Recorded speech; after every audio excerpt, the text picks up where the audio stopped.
Okay, so we want to find the influence line for the shear at E. So let me draw what the structure looks like now. So it goes 4 meters, and it has a built-in hinge. And then goes another 4 meters, another 4, and another 4. And out here we've got, let's see, I guess that is a pin. And then here is a roller.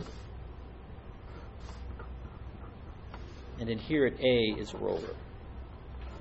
So that's what the structure looks like. And let me give you the points. This was A, B, C. This is point E right here in the middle, and then the end point was D. And all these distances were 4 meters, 4 meters, 4 meters, 4 meters. So the problem wants to know the maximum positive shear at E. So I'm going to use my Mueller-Breslau principle. So I'm going to come to E, and that's where I'm going to put in this weird support system that has axial force, has moment, but does not have shear. So if I look at how this will behave, I should be able to get the qualitative shape of my influence line. Now you might remember what we do is we come and we put positive shear on both segments of that.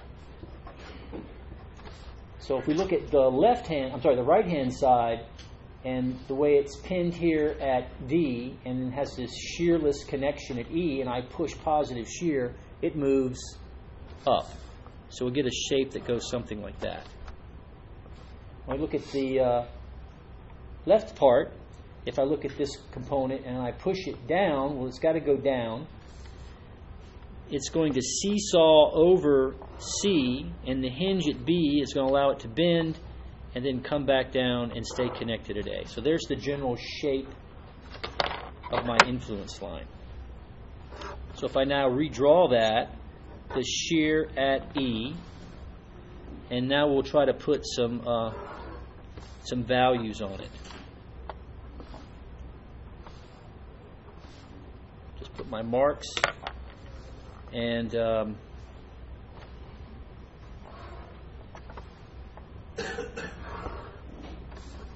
so there's the shape. I just kind of pass the shape over.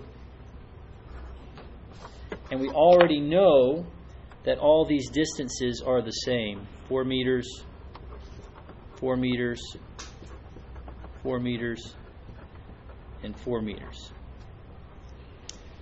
So we also know that this change over the shear connector, this change is always a value of 1. And if you look at this triangle to the right, it has a base of 4, and this triangle to the left also has a base of 4. They're identical triangles, so these heights should be equal. So that means that this is going to be 1/2 and minus 1/2. Now I will point out that this is a pitfall of this approach, because if you get this wrong, then obviously the problem's wrong. So really think about this. I've noticed over the years that students get the shape and they like the Mueller-Breslau because it's fast, but then somehow here, when they go to try to figure out their values, they seem to miss that part. So is it based on the bases? Remember, it's similar triangles, so it's going to be this height is to this base as this height is to that base. But what I always like to do is I look at the two. Well, they're equal. Well, there's only 2 equal parts in one. It'd be 1/2 and 1/2. If this one were twice as big, then this height should be twice as big. So you got like a 2 up here and a 1 down there. 1 plus 2 is 3, so 2/3 and 1/3. So it's no matter what the dimensions are here, you should be able to, almost by inspection and a quick calculation in your head, figure out those values.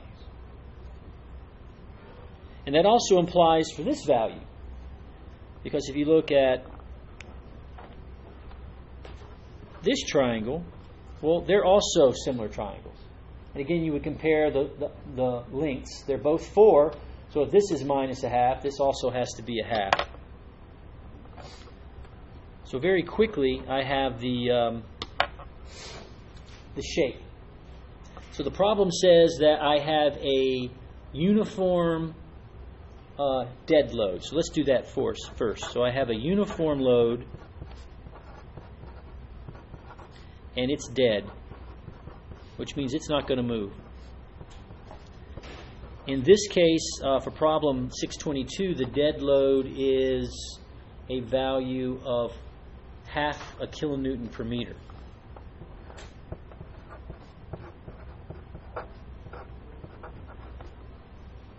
So the dead load will be applied to the entire structure. So I have to get the total area under this curve. And you can see there's a positive area, a negative area, and another positive area. Now you could be clever and notice that this negative area and this positive area are equal value. They basically cancel out. So all you're left with is this positive area. If you don't see that, I'm just going to suggest just start from the left and add them all up. Now, so they're all triangles, so I'll take the 1/2 out. So then I'm just going to be collecting the base times the height. So looking at the first triangle, the base is 8 meters and the height is 1/2. The second piece has a base of 4 meters and a height of minus 1/2. Then the last piece has, again, a base of 4 meters and a height of 1/2.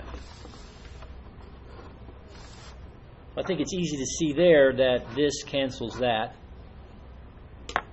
And you're just left with this calculation. So I've got 8 divided by 2 is 4, divided by 2 is 2, times a half is 1. So this ends up being 1 what? Well, I got kilonewton per meter time meter, so I just get 1 kilonewton. And that makes sense because, remember, we're finding the shear at E. So now my next one is uniform live load. And what's the difference? Well, the process is the same. It's still going to be the magnitude of the load, which in this case is 1.2 kilonewtons per meter, except you control now where you apply it. This problem wants the maximum positive shear at E. So I'm only going to apply it over the positive areas. So in this case, I would apply it from 0 to 8 meters, stop, not apply it over the next 4, and then reapply it again from 12 to 16. So again, those are triangles. It looks the same here, except I'm not going to include the negative area. So the first one will still be 8 meters times a height of a half, plus 4 meters times a height of a half. So that's 2 plus 4 is 6, divided by 2 is 3, times that is at 3.6 kilonewtons? Somebody tell me. I think it is. Did I do that too fast? 4 plus 2 is 6, divided by 2 is 3. I think it's 3.6 kilonewtons. And then finally, I just have a live load. That's right. Thank you. So this is last will be a live point load. So where should I put it? Oh, by the way, the live point load has a value of 40 kilonewtons. Where should I put it to create the maximum shear at E? Well, you look for the largest ordinate value on your graph. In this case, they're both positive 1/2. So it could either be located here at B or here at E. It doesn't really matter which position. Actually, just to the right of E, because if you're just to the left, it would create a negative amount. So we'll just put that in as 1/2. So that gives me 20 kilonewtons. So now my maximum value at E would be the sum of all those. So it looks like 24.6.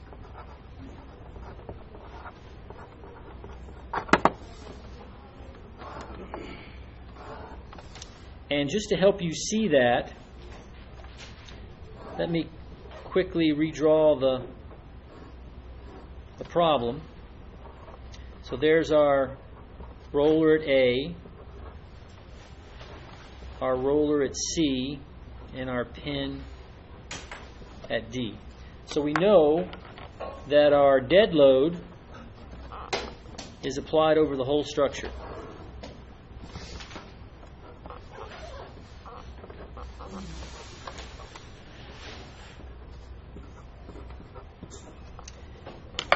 Our live load is not, just over the positive area. So that'll be over the first 8 feet, stop, and then over the last 4. So you get a loading that looks like this.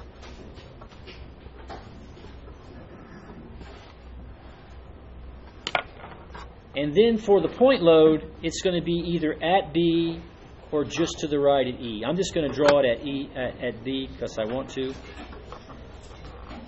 So there would be my 40. So that combination would create that. Or I could put it just to the right there. Either place. On the test, would you want us to draw that? No.